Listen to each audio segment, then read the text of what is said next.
Hi, I'm Josh Escobedo with Weintraub Tobin. And I'm Scott Hervey from Weintraub Tobin. Welcome to another installment of the briefing by the IP Law Blog.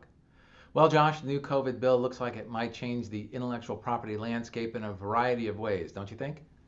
Definitely, Scott. The $2.3 trillion, 5,539-page bill included various provisions affecting intellectual property, such as the CASE Act, which is short for the Copyright Alternative and Small Claims Enforcement Act of 2020.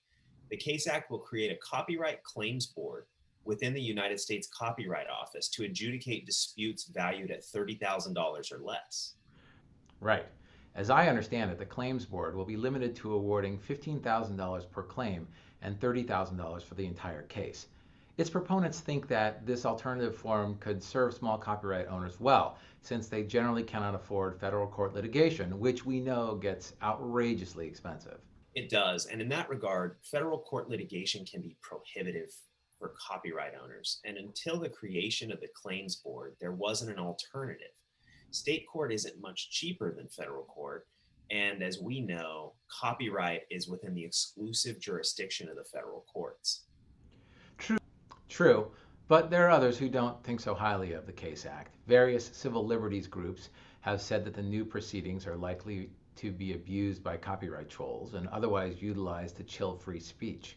Whether that's true or not remains to be seen, but to be fair, the current procedures don't stop copyright trolls and those who use the law to silence free speech. Right? We'll have to see how it works in practice. But moving on from there, the bill also makes it a felony for large streaming services to provide unauthorized access to copyrighted materials.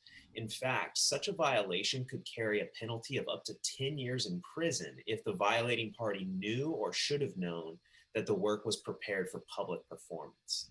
I think that was intended to close a loophole that made streaming such works a misdemeanor, but reproducing and distributing such works a felony. Given the prevalence of streaming in today's society, we probably shouldn't be so surprised. That's true. And what did you think about the Trademark Modernization Act, which was also included in the bill? The act was, in part, a response to the surge in fraudulent trademark filings, largely originating, according to some, in China. Congress and the Patent and Trademark Office have really been grappling with this over the past couple of years, and the proposed legislation seeks to try to present some type of remedy to the problem of applicants submitting doctored photos to demonstrate the use of a mark and fraudulently obtain a trademark registration.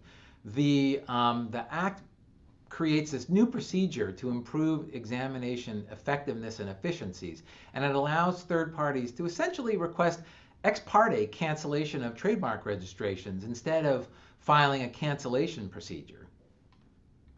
That's right. And it also allows these third parties to provide the trademark examiners with evidence as to why an application should be refused.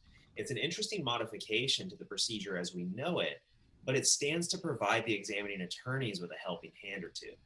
That's true, and the Act also does two more important things. First, it provides the director of the USPTO with the authority to reconsider and modify or set aside a decision from the TTAB.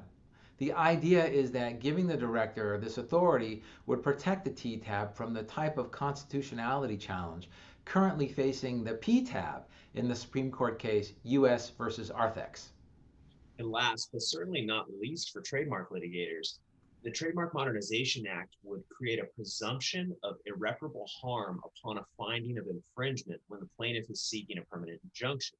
The law is currently to the contrary, with most courts following the rationale of a 2006 patent case from the Supreme Court. That's a real significant change, but frankly, all of these changes are significant. Thanks for sharing, Josh. Of course, thank you, Scott. Thanks for watching. I hope you enjoyed our discussion of the intellectual property provisions that were included in the most recent COVID bill. If you're interested in additional similar content, please subscribe to our YouTube channel or visit our website, theiplawblog.com.